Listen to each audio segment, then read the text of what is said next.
2 people. Same salary. Same savings. Same starting line. One buys a house. One buys stocks. 20 years later, one of them is financially free. And one of them is exhausted. Here is what nobody told either of them before they made the decision that changed everything. You have probably had this argument. Maybe at dinner. Maybe in a YouTube comment section. Maybe inside your own head at 2 in the morning when you cannot stop calculating. Real estate people say the same things every time. You can touch it. You can rent it. The bank lends you 5 times what you put in. Depreciation. Tax benefits. Equity. Legacy. Stock market people say different things. Passive. Liquid. Diversified.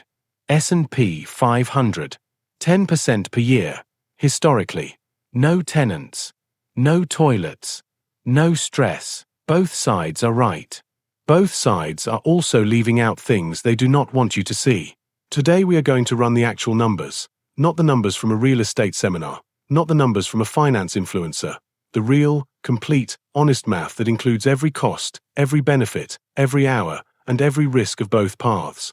And when we get to year 20, I promise you, the answer is not what most people expect. Let us meet 2 people. We will call them Wei and Daniel. Wei is 30 years old. Daniel is 30 years old. They both earn $55,000 a year. They both have $50,000 saved. Same city, same starting point, same financial moment in their lives. The only difference is what each of them decides to do with that $50,000. Wei buys a rental property, a 3-bedroom house for $250,000. He puts the $50,000 down as a 20% down payment, takes out a 30-year mortgage at 7% interest, finds a tenant willing to pay $1,800 a month in rent, and on day 1, the math looks beautiful. $1,800 in rent. $1,330 mortgage payment. That is $470 a month in profit before anything else touches it. Wei feels like a genius. Daniel takes the same $50,000 and puts it into a total stock market index fund. No keys. No tenants. No leverage. He sets up a $300 automatic monthly contribution and does not touch it again. His co-workers ask what he is investing in. He says index funds. They nod politely and change the subject. Nobody is impressed. On day 1, Wei has a house, a story to tell at dinner, and a sense of momentum that feels like winning. Daniel has a confirmation email. This is where most people stop looking. And this is exactly where we need to start. For the first 2 years, Wei is living what landlords dream about. Rent hits his account on the 1st of every month. He drives past the house on his way to work and thinks, I own that. He is claiming mortgage interest and depreciation on his taxes. He is building equity with every payment. Everything about this investment feels real, tangible, and smart. Then year 3 arrives. A tenant moves out. 1 month of vacancy, no rent, full mortgage payment. He cleans the unit, relists it, screens applicants, and loses $2,400 in income plus $600 in cleaning and prep costs. The water heater dies. $1,200. The roof needs patching. $2,800. Property taxes. $3,000 a year. Insurance. $1,500 a year. He is managing the property himself to save money, which means 10 p.m. phone calls, weekend showings, and fixing problems on his lunch break. After all real costs over 3 years, his actual net cash flow is somewhere between $2,000 and $4,000, not the $16,920 that looked so clean on the spreadsheet. And that does not count a single hour of his time. Here is what the real estate influencer never puts in the thumbnail. Vacancy. The average rental property sits empty about 1 month per year. That is a full mortgage payment with 0 income to cover it. Maintenance. Budget 1 to 2% of the property value per year. On a $250,000 house, that is $2,500 to $5,000 annually. Some years it is a $200 faucet. Other years it is a $7,000 HVAC replacement in August when your tenant is threatening to walk. Capital expenditures. Roofs last 20 to 25 years. Water heaters, 10 to 12. Furnaces, 15 to 20. These costs are guaranteed. They come in large, inconvenient chunks. If you are not setting money aside every month for them, you are not running a business. You are running on luck. Property management. If you hire someone, that is 8 to 10% of monthly rent gone immediately, roughly $150 to $180 a month.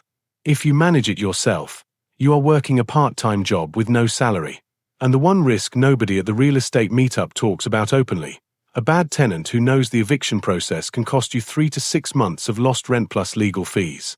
That single event can erase an entire year of profit. Or more.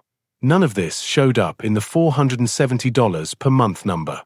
But all of it shows up eventually. Meanwhile, Daniel is doing nothing. And I mean that literally.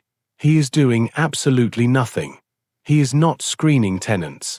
He is not driving past any asset on his way to work. He is not answering a single weekend phone call about a broken pipe. His $50,000, plus his $300 a month contributions, at roughly 10% average annual return, which is the documented long-term average of the S&P 500, is doing what compounding does. Year 1, approximately $55,000. Year 3, approximately $76,000. Year 5, approximately $108,000 to $120,000. It does not feel like anything is happening. There is no key in his pocket. No tenant texting him. No asset he can point to from a car window. Just a number on a screen that keeps quietly growing. Here is what is happening underneath that screen. In the early years of compounding, the growth feels slow because it is slow. Daniel put in $50,000. Earning 10% on $50,000 is $5,000. Not exciting, but that $5,000 earns interest next year. And the $5,000 after that earns interest. And the interest earns interest. By year 7, something shifts. The gains on his gains are now generating more new wealth each year than his original contributions. The curve bends upward. Compounding is boring for the first 5 years.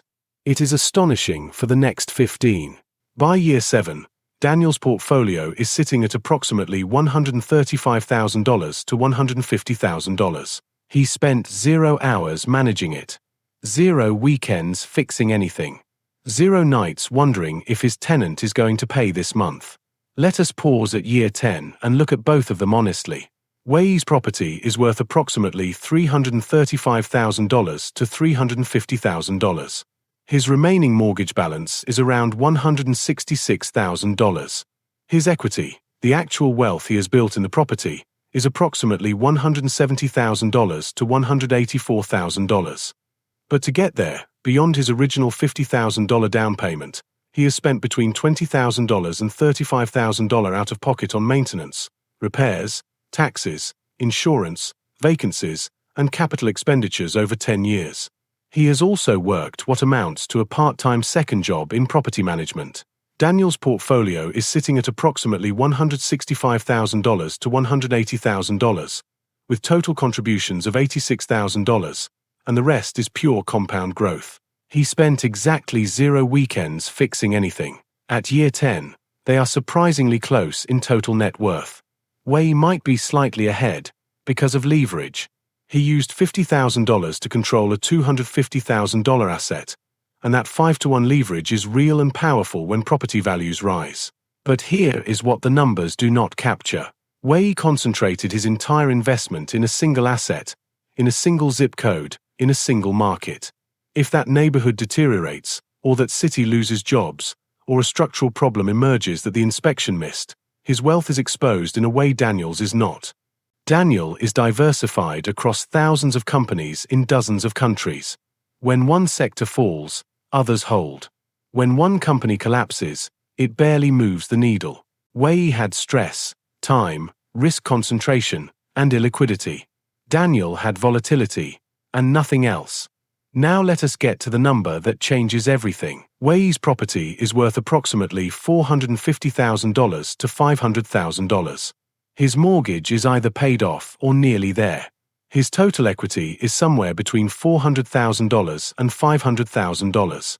Over 20 years of maintenance, repairs, turnover, taxes, insurance, and at least one major renovation, his total net cash flow profit above all costs is approximately $40,000 to $80,000. That is the money the property earned him, beyond the appreciation. In a hot market, maybe more. In a flat one, maybe less. Now let us look at Daniel. At 10% average annual return with $300 monthly contributions, his original $50,000 has grown to approximately $420,000 to $460,000. Total contributions over 20 years, $122,000. The other $300,000 plus is pure compounding. No debt. No tenants. No 2 a.m. phone calls about a broken pipe. When you line them up side by side, their net worth is in the same ballpark, somewhere between $400,000 and $500,000 each. Same destination, completely different journey. Wei worked for his. Daniel waited for his. Wei had stress, risk, and illiquidity for 20 years. Daniel had volatility and freedom. And here is where it gets even more interesting. If Daniel had increased his monthly contribution by just $200, from $300 to $500 a month, his 20-year portfolio jumps to approximately $550,000 to $600,000. Because in the stock market, increasing your contribution has a multiplied effect through compounding. In real estate, increasing your investment usually means buying another property, taking on another mortgage, and doubling your workload. The math does not lie, but it also does not tell the whole story. And that is exactly what we are going to do next. If I only showed you the downsides of real estate, I would be doing what every stock market influencer does. So let us be honest, real estate has real advantages that stocks cannot replicate. Leverage. Wei used $50,000 to control $250,000 in assets, a 5-to-1 ratio. That is the main reason real estate creates more millionaires than any other asset class in surveys of self-made wealthy people. When you amplify the right market, leverage is transformative. Tax depreciation. Real estate investors can deduct the theoretical decline in their building's value from their taxable income, even when the property is actually appreciating. This is a legal tax shelter that stock investors simply do not have access to. Cash flow. Done right, a rental property sends you a monthly check. Index funds pay dividends, but on $150,000 in a total market fund, you are looking at maybe $200 a month. Not replacing anyone's income. House hacking. If you live in one unit and rent the others, you can reduce your own housing cost to near zero while building equity. The stock market cannot do that for you.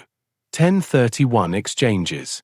Rolling profits from one property into another defers capital gains taxes indefinitely, a compounding advantage that stock investors cannot access outside of retirement accounts. Real estate is not a bad investment. It is a misunderstood one. The people who win big in real estate treat it as a business, not a side hustle, not a dinner party story. They screen tenants carefully, budget for capital expenditures before they happen, build systems, and understand their specific market's rent-to-price ratio before they ever sign a contract. The people who lose big in real estate bought based on a YouTube thumbnail and thought the $470 per month number was the whole picture. And stocks have real risks that the compound interest calculator never shows. Volatility is brutal. In 2008, the market dropped 37%. In March 2020, it dropped 34% in a single month. If Daniel had $150,000 in his portfolio and watched it fall to $95,000 in a few weeks, that is not a number on a screen. That is gut-wrenching.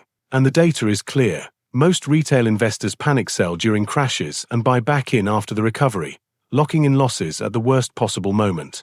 Compounding only works if you do not stop it.